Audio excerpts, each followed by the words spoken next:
আরিয়ান ঘরে ঢুকে দরজাটা বন্ধ করে দিল, এরপর বলল, ভাবি আমার খুব ভয় করছে, এবং হঠাৎ আমার দিকে এগিয়ে এসে আমাকে জড়িয়ে ধরল। ওকে দেখে স্পষ্ট বোঝা যাচ্ছিল যে ও খুবই ভয়ে ছিল। আমি আরিয়ানকে শান্ত করার জন্য বললাম, ভয় পেও না, আমি তো আছি তোমার পাশে। ধীরে ধীরে তার হাতের বাঁধন শক্ত হতে লাগল। প্রথমে আমি ভেবেছিলাম হয়তো সে আমাকে মায়ের মতো বা বড় বোনের মতো করে আঁকড়ে ধরেছে, কিন্তু কিছুক্ষণ পরেই আমি টের পেলাম তার হাত ধীরে ধীরে আমার কোমরের দিকে সরে যাচ্ছে। সঙ্গে সঙ্গে আমার মনে অস্বস্তি আর সন্দেহের সৃষ্টি হল। আমি সঙ্গে সঙ্গে তাকে পিছিয়ে দিলাম। ঠিক তখনই আলো চলে এলো, আর বৃষ্টিও থেমে গিয়েছিল।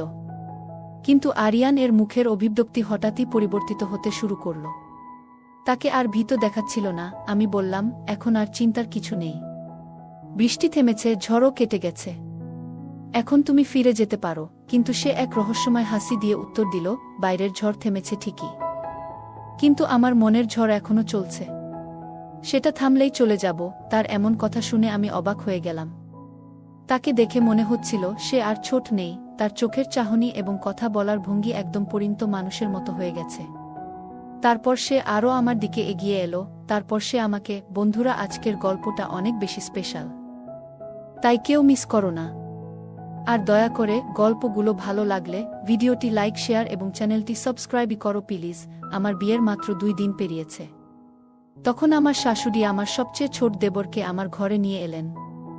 16 বছরের ছেলে আরিয়ান কিছুটা লজ্জিত মুখে শাশুড়ির পাশে দাঁড়িয়েছিল।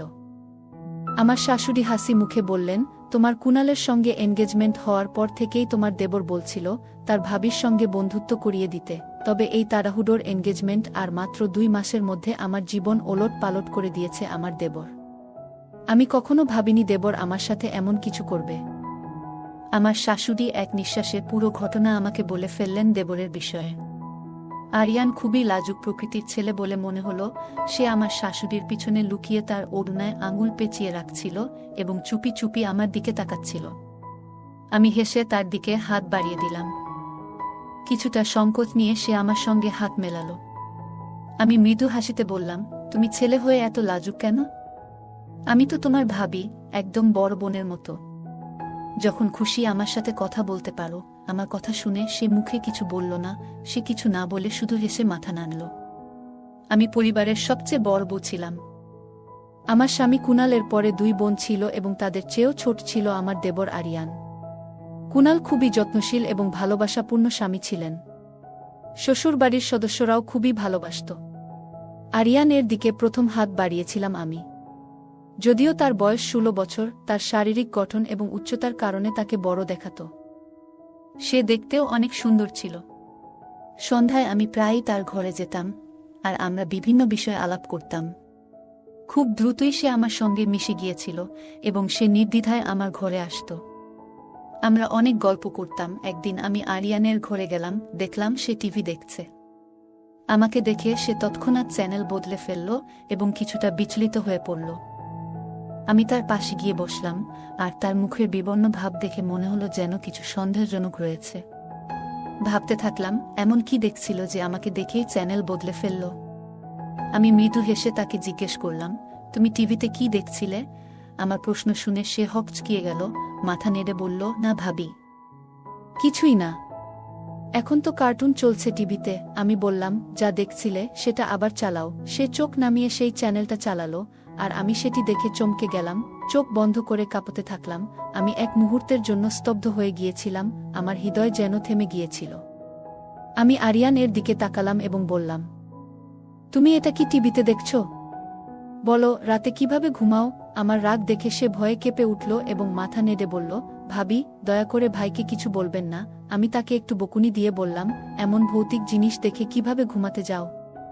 এত ভয়ের জিনিস কিভাবে সহ্য করো? সে আসলে একটি ভৌতিক সিনেমা দেখছিল, যা দেখে আমি নিজেও কিছুটা ভয় পেয়ে গিয়েছিলাম।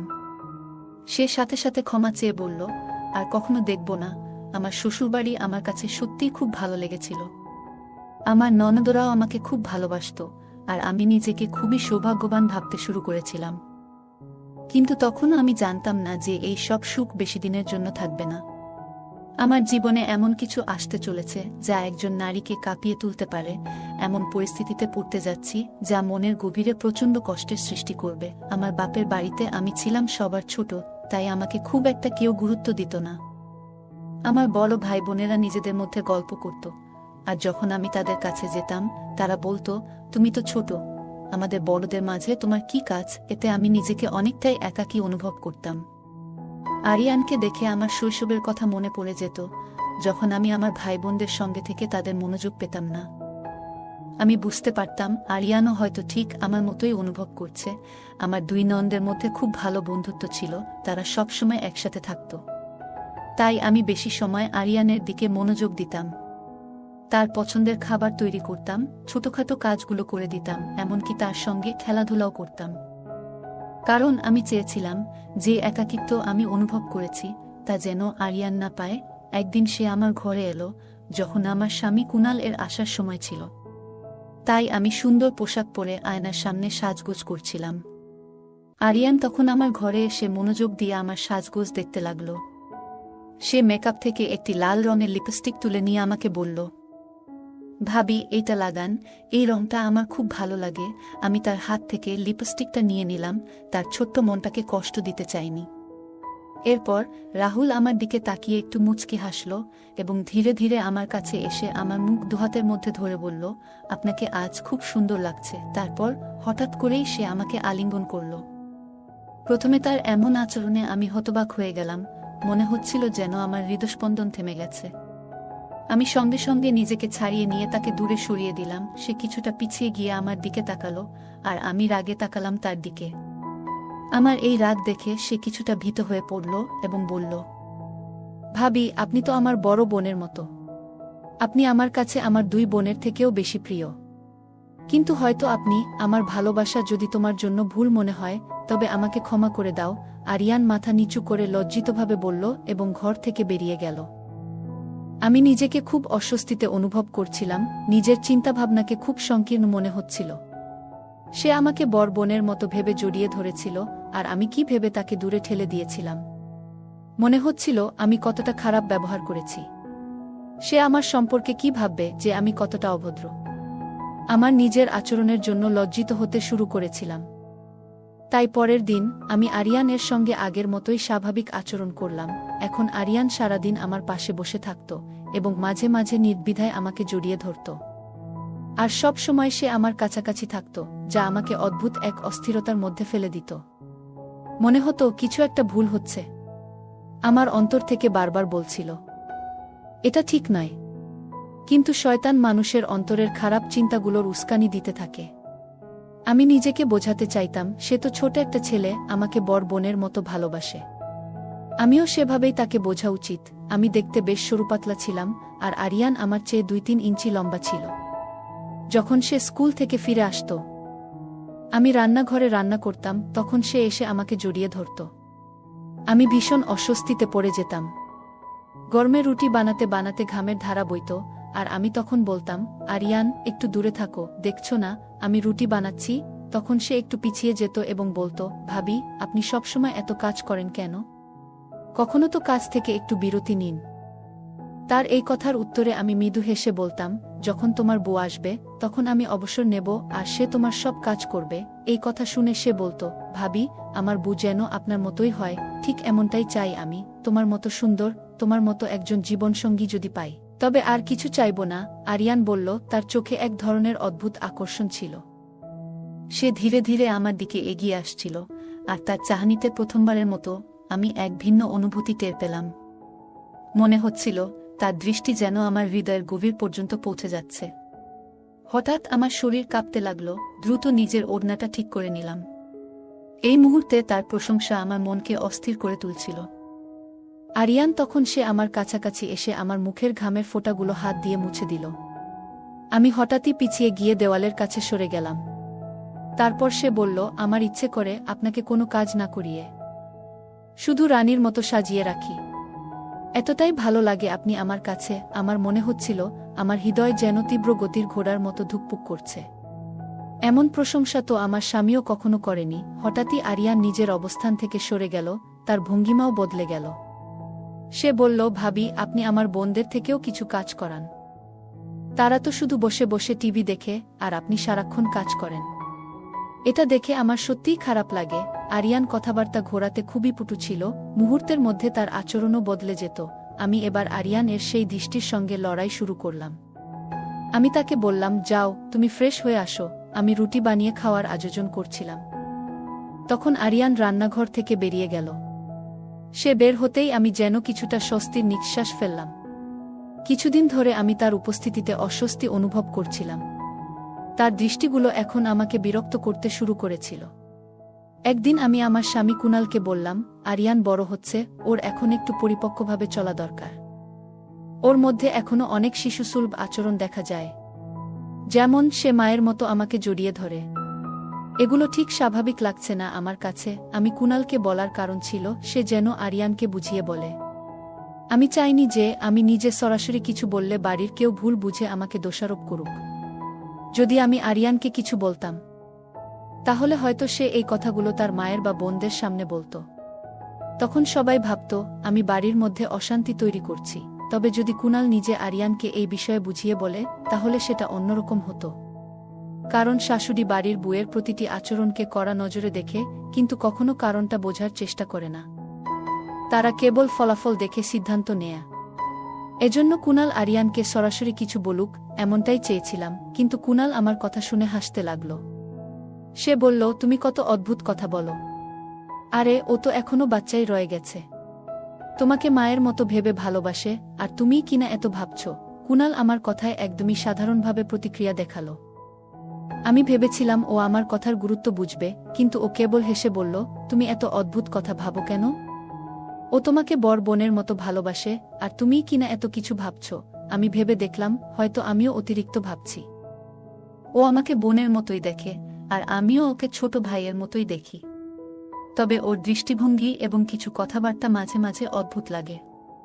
মনে হয় শাশুড়ি মা এবং বোনদের বোঝা উচিত যে একজন ভাবি মানে বড় বোনের মতো, কিন্তু কিছু সীমা এবং লজ্জা থাকা উচিত। একদিন সাহস করে আমি আমার শাশুড়ি মাকে এই বিষয়ে বললাম। উনি মুচকি হেসে বললেন, তুমি এত ভালো যে শুধু কুনাল নয়, আমরা সবাই তোমায় পছন্দ করি। আমি চাই আমার আরেক বোমাও তোমার মতো হোক। শাশুড়ি মা কথাটিকে একদম ভিন্নভাবে নিয়ে নিলেন, আর আমি চুপ করে রইলাম। আমার শাশুড়ি এবং স্বামীর এইভাবে আমার কথাকে গুরুত্ব না দেওয়ার কারণে আমি ভেতরে ভেতরে বেশ কষ্ট পেলাম। আমি ঠিক করলাম যে আমি নিজেই আরিয়ান এর থেকে কিছুটা দূরত্ব বজায় রাখব। আমি তার ঘরে যাওয়া বন্ধ করে দিলাম এবং যতটা সম্ভব কম কথাবার্তা বলতাম। একদিন আরিয়ান বুঝতে পেরে বলল, ভাবি, আপনি কি আমার উপর রাগ করেছেন? আমি হেসে বললাম, না, তেমন কিছু নয়। কাজের চাপ একটু বেশি থাকায় বেশি সময় পাচ্ছি না। আমার কথা শুনে ও কিছুক্ষণ আমার দিকে তাকিয়ে রইল, তারপর হালকা করে হেসে বলল, আপনার মুখে এই যে ক্লান্তির ছাপ আছে, আরিয়ানের সেই সরলতা এবং ভোলামাখা চেহারা আমাকে বেশ ভালো লাগত। ওর দিকে তাকালে মনের মধ্যে যেন এক ধরনের ভালোবাসা জন্মাত। আমি তাকে হাসি মুখে বললাম, এইভাবে এতটা মনোযোগ দিয়ে তাকিও না। এটা ভালো নয়। বোনদের প্রতি এমনভাবে তাকানো বা এমন কথা বলা ঠিক নয়। আমার কথা শোনার পর ও কিছুটা সামলে নিল এবং ধীরে ধীরে সেখান থেকে সরে গেল। কয়েকদিন ধরে আমার শরীরটা ভালো যাচ্ছিল না, মাথা ঘুরছিল বারবার। কুনাল যখন আমাকে ডাক্তারের কাছে নিয়ে গেল, তখন জানতে পারলাম আমি অন্তঃসত্ত্বা। এই সুখবরটি শোনার পর পুরো শ্বশুরবাড়ি যেন আনন্দে মেতে উঠল। সবাই আমার যত্ন নিতে শুরু করল। ডাক্তার আমাকে কিছুদিন সম্পূর্ণ বিশ্রামে থাকার পরামর্শ দিলেন।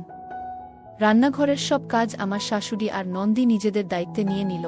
আমার এখন বেশিরভাগ সময় আমার ঘরেই কাটে। এক রাতে আমার স্বামী, শাশুড়ি এবং নন্দ একটি বিয়েতে যাওয়ার জন্য প্রস্তুত ছিলেন। তবে বিয়েটি ছিল আমাদের বাড়ি থেকে বেশ কিছু দূরে, আর আমি অসুস্থ থাকায় ভ্রমণে যেতে পারছিলাম না। হঠাৎ দেখি আরিয়ানও কোনো এক অজুহাতে বাড়িতে থেকে যেতে চাইল।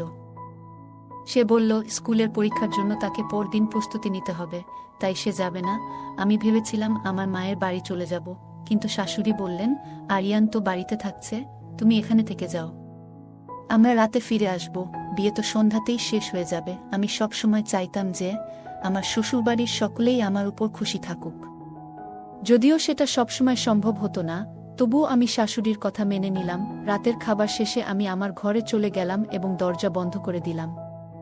ঘুমানোর প্রস্তুতি নিচ্ছিলাম, কিন্তু ঠিক তখনই কালো মেঘে আকাশ ঢেকে গেল এবং প্রচণ্ড ঝড় বৃষ্টি শুরু হলো। কিছুক্ষণ পর কুনাল ফোন করে জানালো, আমাদের এখান থেকে বের হওয়া সম্ভব নয়, আমরা ভোরের আগে ফিরতে পারব না। এরপর তিনি বললেন, আরিয়ানকে ঝড় বৃষ্টির আওয়াজে খুব ভয় লাগে, তাই ওকে তোমার ঘরে শুয়ে নিতে পারো। ও একা ভয় পেতে পারে। আমি বিষয়টা ভালোভাবে নেইনি। মনে মনে ভাবলাম, কেনই বা ওকে আমার ঘরে ঘুমাতে নেব? আরিয়ান তো আর ছোট নয় যে বৃষ্টির শব্দে ভয় পাবে। তাই আমি কুনালকে বললাম, আরিয়ান এত ছোট তো নয় যে ও ভয় পাবে। আমি ওকে আমার ঘরে ঘুমাতে দিতে পারবো না। কুনাল এবার একটু কঠোরভাবে বললেন, তুমি কেন বারবার আরিয়ানের বড় হয়ে যাওয়ার কথা বলছো? ও এখনো একটা বাচ্চা, ওর চিন্তাভাবনাও সেই মতোই। আমার সাথে তর্ক করো না, যা বলছি সেটা করো। এরপর আরিয়ান ফোন রেখে দিলেন। কিন্তু আমি তখনও আরিয়ানকে আমার ঘরে আসতে ডাকিনি। রাত গভীর হয়ে এলো আর আমি ঘুমিয়ে পড়লাম। কখন যেন মাঝরাত, বাইরে বজ্রপাতের আওয়াজে ঘুম ভেঙে গেল। এমন তীব্র শব্দ হচ্ছিল যেন কোথাও বাজ পড়েছে। এতটাই ভয়ানক আওয়াজ ছিল যে আমিও চমকে উঠলাম। সাথে সাথে বিদ্যুৎও চলে গেল। হঠাৎ আমার দরজায় জোরে ধাক্কার শব্দ হলো। আমি ভয়ে বিছানায় উঠে বসলাম। অন্ধকারে কিছুই দেখতে পাচ্ছিলাম না। আমি জিজ্ঞেস করলাম, কে? ওপাশ থেকে আরিয়ানের কণ্ঠ শোনা গেল, আমি আরিয়ান, ভাবি। তাড়াতাড়ি দরজা খোলেন, আমি ভয় পাচ্ছি। আমি অন্ধকারে ধীরে ধীরে দরজার দিকে এগিয়ে গেলাম, কারণ আমার শরীরেও কিছুটা ব্যথা ছিল। কয়েকদিন ধরেই আমি নিজেকে বেশ ক্লান্ত অনুভব করছিলাম, কারণ আমার পেটে বাচ্চা ছিল। দরজা খুলতেই দেখি আরিয়ান হাতে একটা টর্চ নিয়ে দাঁড়িয়ে আছে, খুবই ভীতসন্ত্রস্ত দেখাচ্ছিল। ও বলল, ভাবি, আমি খুব ভয় পাচ্ছি। ওর মুখের ভাব দেখেই বোঝা যাচ্ছিল কতটা আতঙ্কিত। আমি বললাম, ভেতরে এসো। আরিয়ান ঘরে ঢুকে দরজাটা বন্ধ করে দিল। এরপর বলল, আমার খুব ভয় করছে, এবং হঠাৎ আমার দিকে এগিয়ে এসে আমাকে জড়িয়ে ধরল। ওকে দেখে স্পষ্ট বোঝা যাচ্ছিল যে ও খুবই ভয়ে ছিল। আমি আরিয়ানকে শান্ত করার জন্য বললাম, ভয় পেও না, আমি তো আছি তোমার পাশে। ধীরে ধীরে তার হাতের বাঁধন শক্ত হতে লাগল। প্রথমে আমি ভেবেছিলাম হয়তো সে আমাকে মায়ের মতো বা বড় বোনের মতো করে আঁকড়ে ধরেছে, কিন্তু কিছুক্ষণ পরেই আমি টের পেলাম তার হাত ধীরে ধীরে আমার কোমরের দিকে সরে যাচ্ছে। সঙ্গে সঙ্গে আমার মনে অস্বস্তি আর সন্দেহের সৃষ্টি হল। আমি সঙ্গে সঙ্গে তাকে পিছিয়ে দিলাম। ঠিক তখনই আলো চলে এলো আর বৃষ্টিও থেমে গিয়েছিল। কিন্তু আরিয়ান এর মুখের অভিব্যক্তি হঠাৎই পরিবর্তিত হতে শুরু করল। তাকে আর ভীত দেখাচ্ছিল না। আমি বললাম, এখন আর চিন্তার কিছু নেই। বৃষ্টি থেমেছে, ঝড়ও কেটে গেছে। এখন তুমি ফিরে যেতে পারো। কিন্তু সে এক রহস্যময় হাসি দিয়ে উত্তর দিল, বাইরের ঝড় থেমেছে ঠিকই, কিন্তু আমার মনের ঝড় এখনো চলছে। সেটা থামলেই চলে যাব। তার এমন কথা শুনে আমি স্তম্ভিত হয়ে গেলাম। তাকে দেখে মনে হচ্ছিল সে আর ছোট নেই। তার চোখের চাহনি এবং কথা বলার ভঙ্গি একদম পরিণত মানুষের মতো হয়ে গেছে। সে আরও আমার দিকে এগিয়ে এলো। আমি একটু বিচলিত হয়ে বললাম, আরিয়ান, তুমি এসব কি বলছো? তুমি কি ঠিক আছো? এমনভাবে কথা বলো না, প্লিজ। আমি তোমার বড় বোনের মতো। আমার কথা শুনে সে হাসতে লাগলো। তারপর বলল, কোনো বোন? কিসের বোন? আরিয়ান বলল, শুধু তোমার মতো একজনই আছেন। তোমাকে দেখার পর থেকেই তোমার প্রতি একটা বিশেষ টান অনুভব করতাম। তোমার কাছাকাছি আসার অজুহাত খুঁজতাম সবসময়। তোমার পাশে থাকলে আমার ভালো লাগে। তার কথা যেন গরম সিসার মতো আমার কানে ঢুকছিল। এই মুহূর্তে আরিয়ান আর একজন সাধারণ মানুষের মধ্যে পার্থক্য করা কঠিন ছিল। আমি রাগে বললাম, তোমার লজ্জা করে না? তুমি কি বুঝতে পারো না আমি তোমার জন্য একজন মাসুমভাবী মানুষ? আমি চিৎকার করলাম। কিন্তু সে কোনোরকম ভয় ছাড়াই আমার সামনে দাঁড়িয়ে রইল। সে বলল, আমি কখনোই তোমাকে মা বলে ভাবিনি। আমি তো তোমাকে সবসময় ভালোবেসেছি। অনেকবারই তো তোমাকে সেটা বলেছি, হয়তো তুমি ভুলে গেছ। তার এই কথা শুনে আমি তাকে আরও দূরে সরিয়ে দিলাম, কারণ তার ব্যবহার তখন একেবারেই অনাকাঙ্ক্ষিত ছিল। আমি তাকে থামানোর চেষ্টা করছিলাম, কিন্তু হঠাৎ কিভাবে যেন সে এমন শক্তি পেল যে আমি একেবারেই দুর্বল হয়ে পড়লাম। আর বিদ্যুৎ চলে যাওয়ার পর থেকে মনে হচ্ছিল আশপাশের সবকিছু যেন অন্ধকারে ডুবে গেছে। আমার কোনো প্রতিবাদ, কান্না বা অনুরোধ কোনো কিছুই ফলপ্রসূ হল না। সেই রাতটা আমার জীবনের এক গভীর দুঃস্বপ্ন হয়ে গেল, যা আমার মানসিক প্রশান্তি ভেঙে চুরমার করে দিয়ে গেল। সকালে আমি ভেঙে পড়ে কাঁদছিলাম। আরিয়ান সামনে বসেছিল, মুখে নিষ্ঠুরতার ছাপ। সে বলল, যদি তুমি কারো কাছে কিছু বলো তবে ফলাফল তোমার জন্য ভালো হবে না। তার এই কথাগুলো আমার হৃদয়কে আরও ভেঙে দিল।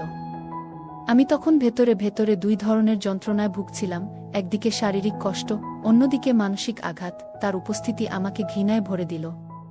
আমি ক্রোধে বললাম, তুমি এখান থেকে চলে যাও। আমি কুণালকে সব বলে দেব। তোমার মা আর বোনকেও জানাবো, যারা তোমাকে নিষ্পাপ মনে করে। কিন্তু সে একটুও বিচলিত হল না। সে ঠান্ডা স্বরে বলল, তুমি চাইলে তা করেই দেখো, কিন্তু শেষমেশ সবাই তোমাকেই মিথ্যাবাদী বলবে। আমি এই পরিবারের সন্তান, আমার বিরুদ্ধে কেউ বিশ্বাস করবে না। যদি তুমি নিজের সংসার রক্ষা করতে চাও তাহলে চুপ করে থাকো। আমি তাকে ঘৃণায় দেখলাম, আর সে আমার ঘর থেকে বেরিয়ে গেল। আমি ভেঙে পড়ে কান্নায় ফেটে পড়লাম। আমার মন তখন এমনই ভেঙে গিয়েছিল যে আমার মনে হচ্ছিল যেন কোনো কঠোর পদক্ষেপ নিতে চাইছি, কিন্তু নিজেকে সামলে নিলাম। মনের ভেতর অজানা ক্রোধ জমা ছিল।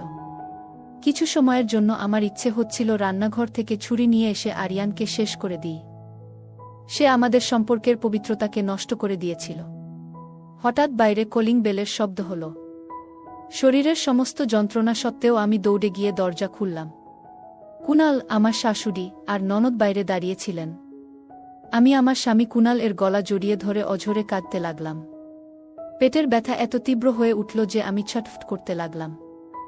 কুণাল খুবই উদ্বিগ্ন হয়ে পড়লেন। আমার চোখের সামনে সবকিছু অন্ধকার হয়ে এলো।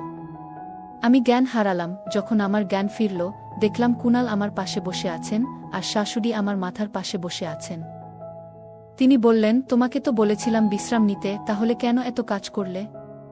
আমরা তো খাবার তৈরি করে রেখে গিয়েছিলাম। এখন দেখলে তো কাজের কি ফল হলো। খুব অল্পের জন্য তোমার সন্তানকে হারাতে বসেছিলে। এখন আমি তোমাকে আর বিছানা ছাড়তে দেব না। মনে হলো এটা হয়তো আরিয়ান এর মিথ্যে ছিল যে আমি নাকি বাড়ির কাজ করছিলাম। আমি কাঁদতে লাগলাম। বলতে চাইলাম, আপনারা জানেন না আমার সাথে আসলে কি ঘটেছে। এর মধ্যে হঠাৎ আমার ঘরের দরজা খুলে গেল। আমার ননদ আর আরিয়ান ঘরে ঢুকল। আরিয়ান সম্ভবত আমার কথা শুনে ফেলেছিল। সে ঠান্ডা গলায় বলল, আমি ভেবেছিলাম মায়ের মতো ভাবি খুব সাহসী হবে, কিন্তু ও তো আমাকে ছাড়িয়ে গেছে। এমনকি বৃষ্টির ভয়ে রাতভর আমাকে ওকে সামলাতে হয়েছে। তার কথা শুনে আমি যেন আরও একবার ভেতরে ভেঙে পড়লাম। সকলেই আরিয়ান এর কথাগুলোকে স্বাভাবিকভাবে গ্রহণ করছিল। আমি মনে মনে ভাবলাম, বাড়ি ফিরে কুণালকে সবকিছু খুলে বলবো। কিন্তু যখন বাড়ি ফিরে তাকে সব বললাম, কুণালের প্রতিক্রিয়া ছিল অপ্রত্যাশিত। তিনি আমার গালে একটা জোরালো চড় মেরে বললেন, তুমি কি ভেবেছ আমার ছোট নিষ্পাপ ভাইয়ের সম্পর্কে এমন কিছু বলতে তোমার লজ্জা করে না? সে তো এখনো বাচ্চা, এমন কোনো ধারণাই তার নেই। তুমি তার উপর এই ধরনের অভিযোগ করতে কিভাবে পারলে? আমি সব বুঝি, তুমি এসব কেন করছো? আমি এই পরিবারের বড় ছেলে। তুমি ভাবছো আমি তোমার কথা বিশ্বাস করব আর তোমাকে সত্যি বলে স্বীকৃতি দেব? ভুলে যাও। যদি তুমি সন্তান সম্ভবা না হতে, আমি তোমাকে ডিভোর্স দিয়ে দিতাম। তুমি আমার ছোট ভাইকে দোষারোপ করার কে? আমি হতবাক হয়ে কুণালের দিকে তাকিয়েছিলাম। এ কি সেই কুণাল যে একসময় আমাকে ভালোবাসত? এই কি সেই মানুষ যার জন্য আমি এত কিছু সহ্য করেছি? আরিয়ান এর খারাপ আচরণ হাসি মুখে সহ্য করেছি। আমার মনে হলো আমার মর্যাদা এই মুহূর্তে সম্পূর্ণ ভেঙে পড়েছে। আমার এতদিনের সেবা যেন মূল্যহীন হয়ে গেছে। কুণালের বিশ্বাস তার ভাইয়ের প্রতি ছিল, আমার প্রতি নয়। আমি তৎক্ষণাৎ আমার জিনিসপত্র গুছিয়ে বেরিয়ে যাওয়ার সিদ্ধান্ত নিলাম।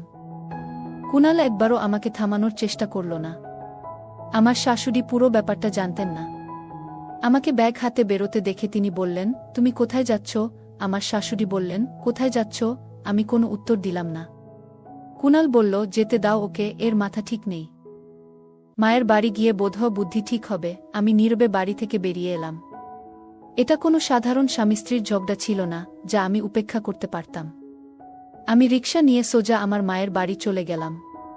মাকে সবকিছু খুলে বললাম। মা হতবাক হয়ে বললেন, তুমি তো শিক্ষিতা, তবুও এমন বোকামি করেছ। শুরু থেকেই তোমার কঠোর হতে হতো। তা না হলে এই সমস্যাগুলো হতো না। তুমি যদি আগে এসব বলতে, আমি তোমাকে বুঝিয়ে দিতাম কিভাবে থাকতে হয়। তুমি নিজের ঘরটাই নষ্ট করেছ। নিজের শ্বশুরবাড়ির লোকদের খুশি করার চেষ্টা করতে গিয়ে দেবরের সব অপমান সহ্য করেছ। মা খুব চিন্তিত হয়ে পড়েছিলেন। কিন্তু আমার কি দোষ ছিল? আমি তো কুণালকে বলেছিলাম, আমার শাশুড়িকেও বলেছি, কিন্তু তারা গুরুত্ব দেননি। তাদের উচিত ছিল নিজের ছেলেকে বোঝানো যে দেবর ভাবির মধ্যে একটা সীমা থাকে। একদিন আমি একটি অপরিচিত নম্বর থেকে ফোন পেলাম। ফোন তুলতেই আমি সেই কণ্ঠ চিনতে পারলাম। এটা আরিয়ান এই ছিল। সে বলল, ভালোবাসার ভুলে গেছি, তুমি যা বলেছিলে তা ভুল ছিল। আমি বুঝতে পেরেছি। এখন তোমাকে আর কখনো সমস্যায় ফেলব না। আমার বন্ধুরা ভালো ছিল না, ওরা আমাকে ভুল পথে পরিচালিত করত। যেদিন তুমি আমাকে চ্যানেল বদলাতে দেখেছিলে, আমি কোনো ভয়ের সিনেমা নয়, বরং একটা রোমান্টিক সিনেমা দেখছিলাম।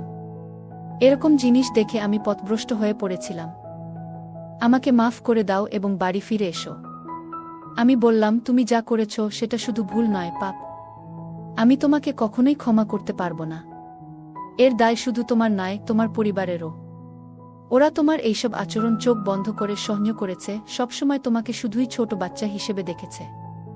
আমি তোমার ভাইকে ডিভোর্স দেব। তোমাদের কারোর মুখ আর দেখতে চাই না। এটা বলে আমি ফোন কেটে দিলাম। এরপর আমি আমার স্বামী কুনালের সঙ্গে বিচ্ছেদ করার সিদ্ধান্ত নিলাম। সম্পর্কের এই পরিণতি হল, যখন স্বামী তার স্ত্রীর উপর বিশ্বাস রাখতে পারে না, তখন এমন সম্পর্ক থেকে মুক্ত হওয়াই ভালো। একজন নারী তার স্বামীর উপর বিশ্বাস রেখে শ্বশুরবাড়িতে থাকে। যদি সেই স্বামী তার প্রতি অবিশ্বাসী হয়ে যায়, তাহলে তাকে ছেড়ে যাওয়াই উত্তম। বন্ধুরা, যদি এই গল্পটি ভালো লেগে থাকে, তাহলে দয়া করে ভিডিওটি লাইক করুন এবং আমাদের চ্যানেলটি সাবস্ক্রাইব করুন। পাশে থাকা বেল আইকনটি প্রেস করুন, যাতে করে আমরা যখনই নতুন ভিডিও আপলোড করি, তার নোটিফিকেশন সবার আগে আপনার কাছে পৌঁছে যায়। ধন্যবাদ। দেখা হবে আমাদের পরবর্তী ভিডিওতে।